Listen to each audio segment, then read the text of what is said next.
Hello, everyone. Good evening. My name is Dorla Aparicio, and I am here in Texas. Just finished raining, so I'm glad that my internet is back for this amazing interview we will have with Maire Langley. So, Marie, are you there? Wonderful. Welcome to Let's Talk Group Piano. Yes, we're mostly group piano teachers in this group, and I'm so excited to have Marie here. Marie, tell us where you are. Tell us what day it is, because right here where I am in Texas, it is Friday evening, around 6:11 p.m. Well, I'm in New Zealand, Auckland, and it is Saturday morning, around about 11 something or other in the morning. Yeah. So, Beautiful. See, the technology can be so good to us for many reasons when it works, right? when it works, yeah, absolutely. But thanks to technology, I'm actually sitting here today and I have a story to tell because without it, I don't think I would have. So, Oh, wonderful. Well, mm. I'm just gonna ask you so many questions. First of all, share with us how you got started teaching piano. So by piano, you mean just piano, not necessarily group piano? Well, yeah, just how you got started, because then I'm going to ask you how you transitioned in, if you transitioned into group You're good. piano. Okay, okay. So I've been teaching piano for about 20 years. Started originally back in South Africa. Taught for a couple of years as a youngster and then took a break to raise my own three children. And then found myself back in about 2014, just in a position where um, probably in a position where I needed to bring in a little bit of extra money again, and started teaching piano again, which is the beauty of teaching piano, right? You can do it while raising children. It's an easy job to do. Were you teaching at home? Yes, so I've had various situations. I've taught in colleges, I've taught then when I started again, I taught at home a little bit, and then I went back, started teaching in a school. I was part of a music department in a private school in South Africa, co-running this department, and most of the time just running the department, but on the side, I had about 10, 15 students, I think. So piano's really always just been a sideline for me, I suppose. Okay, Um, but one of the joys, I think, of my work, I really enjoy that interaction with the students. Yeah. wonderful. So you are from South Africa. Yeah. Why are you now in New Zealand? Probably the same reason that most South Africans are elsewhere at the Oh, moment. okay. No, just needed to provide a different future for my children. So my husband and I packed up and left and been here for 4 years. Um, love our country, love our people, but needed to make a change. And very, very grateful that we were given this opportunity. Yeah. Wonderful. So, or do you still have a studio in your home now? Okay. So no, I don't. And I think that's really, I've been thinking about what it is I would want to share today. And I think my story goes hand in hand with my immigration story. I can't pull the two apart.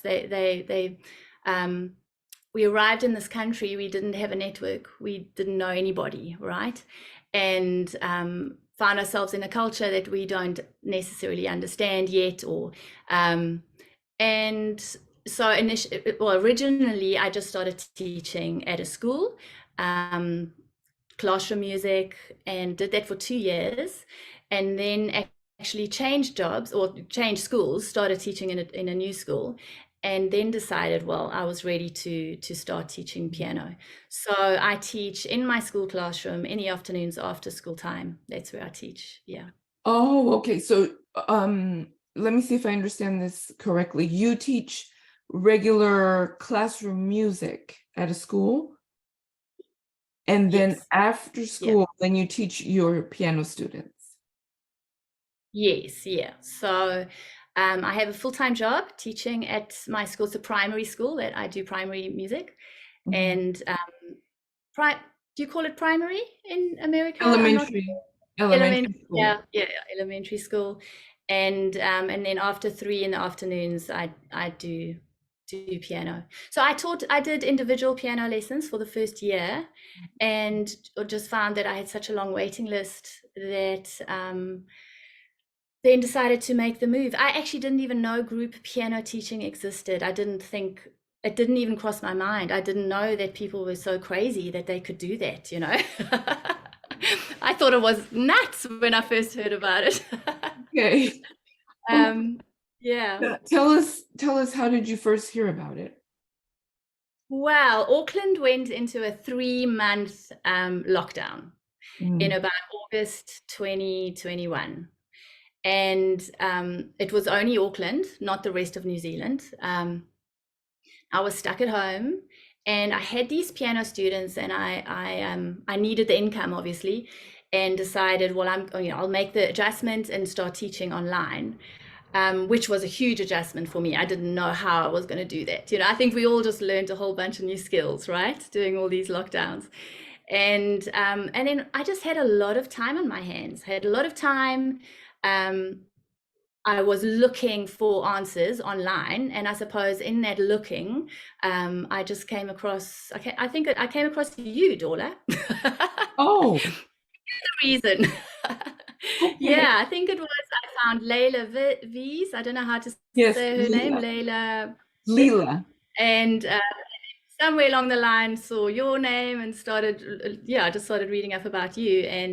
And that's when I just realized, wow, there is actually a way to meet this need. You know, there are more children out there that are needing lessons and wanting to take lessons, and this is how one does it. Yeah. Beautiful. Well, that's a surprise. Very cool. So, how many students did you have in when you were teaching privately at your school? Yeah, so I had 12 students. That was about 6 hours of after hour work, and that was all I could handle at the time. And do you, should I keep going? Should I tell Yeah. you where I'm at Yes, now? yes, yes, keep going. I'm currently a year later, I'm on 73 students. Yeah. Please say that And again because I think we had a bad connection. You had 12 students privately, and a year later you have 73. Yeah. Yeah. And still growing. I mean, I just had 3 students join this week. I'm blown away. I really am. But I'm almost at capacity. I'm almost in terms of filling up my classes. I initially thought I would only take 4 students in a class, and then this year the need was just so big, and it didn't seem to bother the parents that there were going to be more in a class. Nobody seemed to worry about that. yeah. I worried though. I didn't feel peaceful about it. So what I did was I decided to add the 2 extra students. So I'm on 6 now, but I do have an assistant teacher in my class with me, and I'm loving that. I like working in a team. I like having people around me. I like having a partner in the business. So it's great. Yeah. Yeah. That's beautiful. She just there to help, just to be that extra hand. And so when the children leave my lessons, I really feel like they have been seen and they have been heard. Whereas last year, there were moments when they would leave, and I'd be like, oh my goodness, I never really connected with that one, and they didn't seem to mind, but I minded. Didn't I feel good. understand. It didn't I sit well. I understand totally. Yeah. So, Yeah. are you teaching after school your groups now that you have 73 students? Are you doing that after every day after school? Yeah, so I do Monday, Tuesday, Wednesday, and Thursday, just the 4 days. Two of the days I teach until 7 in the evening, so from 3 until 7. And then the other days I finish at about 4:30. So it's not too bad. Okay. It's really doable. Yeah, yeah. So that, I mean, the teaching part, the hours are the same when it comes to teaching, but the bigger the studio, the more administration. Yes. So that's probably where I'm finding that a bit tough, just fitting in those hours. What I love about my job is that I'm not only touching lives of little people. For me, it's about the families. So communication with the parents, making sure I meet those needs, that is a priority for me. But it takes a lot of time. It takes a lot of Yeah, time. it does. So, Yeah. then I'm gonna assume that because you're a member of Piano Pyramid Academy, I know that you use Piano Pyramid for Yeah. your classes, but is there any other methods that you use? Because I know we have teachers in our group that do different things. Yes. Yeah. So currently, I start with age 5. So my 5-year-olds, 5s and 6s, they are working with Piano Adventures. I think it's called My First My Piano first, Adventure. yes, Yeah. So from the they are Flavor there's series. yeah, yeah, and that's lovely. Yes. It's just a lot of fun, right? They love it. They absolutely love it. Um, and then I have my 6, 7-year-olds. They are on Primer, Piano Adventures Primer, Oh, the purple book, the yes. Primer book. Mhm. Purple book, yeah, and that's really working very, very well. And then from the 8-year-olds, I start with Piano Pyramid, and I must say I'm quite happy. So last year I did something different. This year I've tried this, and I'm definitely pretty happy with the way. I probably will make some more changes again next year, but I'm pretty satisfied with this. I do feel like it's giving me enough to work with, and it Yes. feels like it's covering enough places. Yeah. The reason Beautiful. why I chose Piano Adventures for the younger ones is I do like their app. I like the fact that they have access to the app at home. The parents seem to quite enjoy that. So I'm not having to send too many practice videos, etc., home. I can focus then more on the Piano Pyramid students for that. Okay, excellent, excellent. Um, Now, do you have any issues with working with your school, having that many students after school come into your classroom for piano? No, I'm very blessed. They are very, very accepting and very supportive, actually. They love the fact that the music culture in the school is growing. Mhm. Um, what is happening is so when I started this, I obviously put together a website and did as much advertising as I could afford to do initially, thinking that I would be really that my pool would be the whole community, all the suburbs around.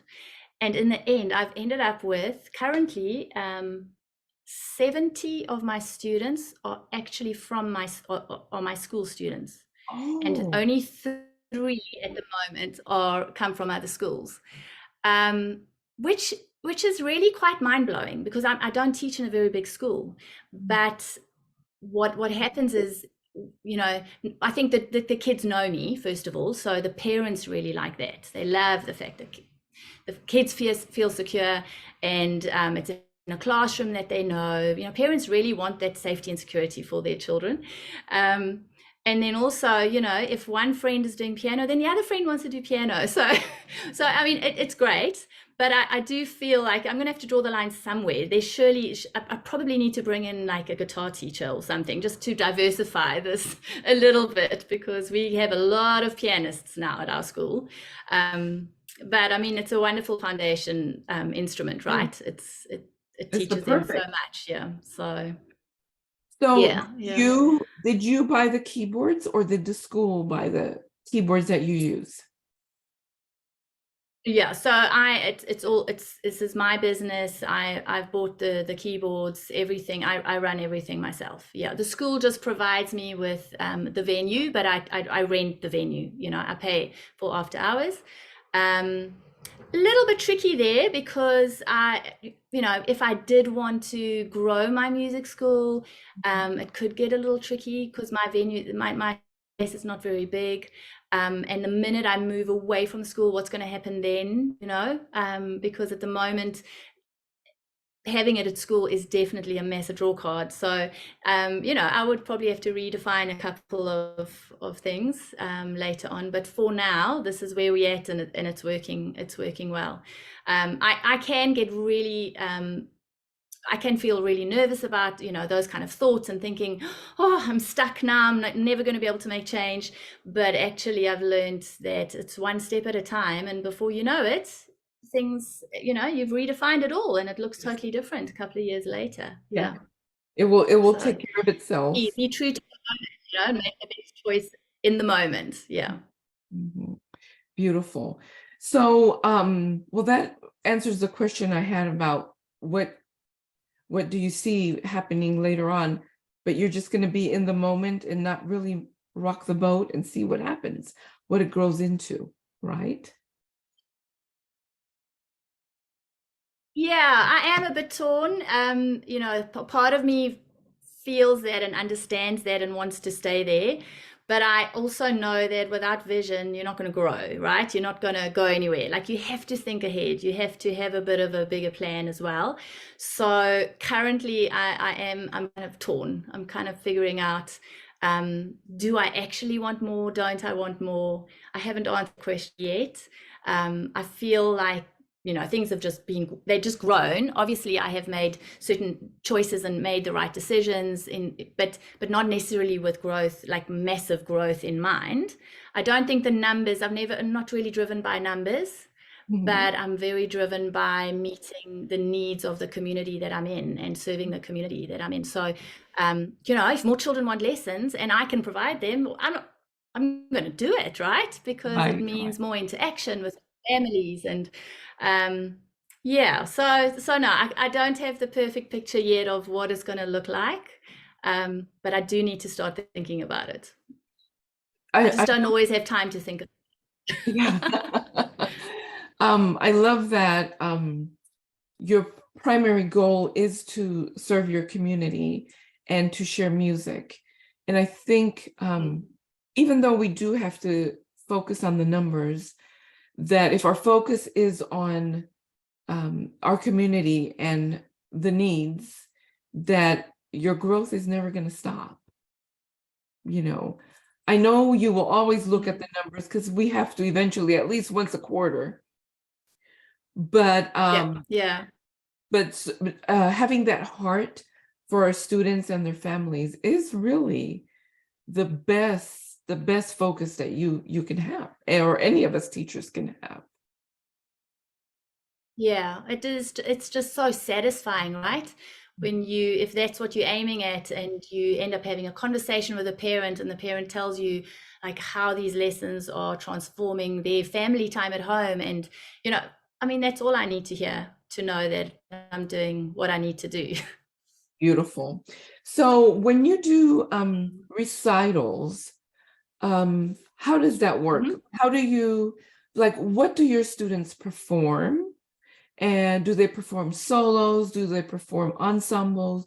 Where do you have your recitals? Tell us a little bit about that. Okay, so it's still early days for me, right? So I've had one full year of teaching, and now I'm in the first half of my second year, which means last year, mid-year, we did a mini, like an in-lesson recital time where parents came and, I had lesson with them. So I tried that one out. Parents loved it. I found it a little stressful, but the parents loved it. I think the stress for me, or the pressure, was that it was every day. It wasn't like a recital that is a big moment and then it's over an hour later. It was today I had to do it, and then tomorrow I had to do it, and the next day I had to do it for a whole week. So it was just a very exhausting week. And then at the end of the year, I did my first group recital, Oh, which I've done many, many, many recitals, and I've never been so stressed. oh, It was very stressful because You know, when you have a whole group playing together, if you can start and end your piece all at the same time, I mean, that's a miracle. That is amazing if you can get that right. Hey, but to do that one item after another item after another after another, you know, I was just holding on to my chair, and but it was amazing. The kids, you know, at the end of that evening, I realized, oh, it's actually not that hard. Like the kids really come, they come to the party when they need to focus, they focus and they get it right. Um, Sure. So, but it was amazing. The parents were blown away. And I don't think you can teach piano without recitals are so important, you know, to parents, to children. It's worth all the effort, right? This year, what I'm doing is in a few weeks' time, I'm having a solo recital evening. So Oh, kids are only performing solos, and it's only for students who want to do that. Initially, I asked the children themselves who wanted to take part, and only one or two put up their hands. There weren't many. I then sent out a message to the parents and said, well, have the conversation with your kids and you let me know if your child will be taking part. Anyway, needless to say, there's not a single child that's not taking part, because wow. all parents want their children to play in recitals, which makes total sense, right? But it's also, that's quite hard work, right? If each child is working on a solo piece and you want top quality, you want it to be in good shape. Just finding the pieces, choosing the pieces, it's very time consuming. So I'm still figuring out. I know there are probably better ways of doing it, and I'm sure as the years go by, I'm going to streamline it a little bit. I've still got a lot of streamlining to do, for sure. Still got a lot of learning to do. Yeah, yeah. And then at the end of the year, I'll have a group concert again. And I quite like that. I think it's good to separate the solos and the group. I think that'll work well for me. Yeah. Sounds like a good plan. Yeah. I think with the size of the studio, you know, last year with that many children in the studio, I had about 150, maybe almost 200 people in the audience, and that I'll have to rethink that a little bit, possibly, because that is quite daunting, right, for children to play in front of. They all did amazingly, really. I mean, everybody did fantastically, but whether that's necessary or not, I'll rethink that. Yeah. Okay. So before we say goodbye, one final question is about your what we call our summer vacation. I know that your school system is different, but on that break, we have roughly 8 weeks of a break, June and July. When is your break, and do you do any teaching during that break? So we have about a 6-week break over Christmas and in the whole of January. I do not teach during that time, and possibly that could possibly change into the future. I mean, I watch everybody else's and I see everyone else's ideas with summer camps, and I mean they look like fun. I'm pretty exhausted by the end of term, possibly because I'd start teaching at 8 in the morning, and some days I finish teaching at 7 in the evening. And I mean, it's full on teaching, you know, teaching at schools, that's 30 students in front of you, lesson after lesson. So I need my holidays. I really do need, the children need me to have a holiday. but yeah, and yeah, I probably won't ever do a lot of work in those 6 weeks, but I do use the time for preparation and for planning and all that. Yeah. Perfect. Yeah. So I know this ties into a question already asked, but when you tell me your schedule of you start teaching at 8, I mean, I'm exhausted just hearing you say that. So I hope that you are turning your wheels of how you're going to just handle your 73. Like there's a retirement somewhere from your day job to go into your own studio with your own, well, you'll be able to serve many more, but that schedule Yeah. is maddening. Yeah, it is, and at this stage, I'm managing it fine. I have the support of my family, and to me, that also goes hand in hand with immigration. You just got to do what you got to do to make it work, you know. And initially, for me to actually just get into New Zealand, I needed to have a full-time job at a school. That was my visas and everything were linked to that. But now that we are finding our feet and you know, yeah, definitely planning to make different choices. And yeah, I think if anyone is listening to this, what I would want to just say is, you know, follow your heart. And if you have a little idea, it doesn't matter how small it is, pay attention to it. And you never know. Just take the risk, give it a try. Ask questions, meet people. You know, I think the network, I think the community, I think just connecting with you, and then via you connecting with other people. I mean, that is just, it's just broadened my whole experience. It's changed my life. I've redefined what being a piano teacher is all about, like totally redefining that at the moment. And yeah, so I would love to encourage people just to go for it, you know. I love that. You have been able to define the piano teaching hustle that all of us have had to do, whether it's, I understand totally about immigration, because, you know, when I finished college, that's when we moved from Mexico to United States. And I remember we did all kind of work until we could figure out, okay, what is this looking like? And so now, 30 something years later, I can say, oh, Marie, you're working a lot, but you know, Not forever. I shouldn't forget Forever. how it used to be. Yeah, that's Yeah. awesome. And I think as long as one has enough, as long as it's life-giving, right? I mean, the more teaching is exhausting, but I come home feeling so exhilarated. And if that is how it is, then it's okay. It just mustn't sap too much of your energy. Yeah. Beautiful, beautiful. Thank you so much for giving up part of your Saturday morning to share with us. Oh. I mean, just the fact that you went from 12 students and a year later you're at 73 because you added group piano. You can do that and change your life in so many ways. I just really hope that those teachers that are in our group will really pay attention and be encouraged by what you have shared today, that it is possible. There are students everywhere waiting for a teacher, and with group piano, we can reach many more. Yeah. Thank you, Dorla, and thank you for giving me the opportunity. I appreciate that. I hope to connect with lots of people out there that have sent me an email, find me on my website, and would love to chat more. Wonderful. When we're done, will you add your website to the comments?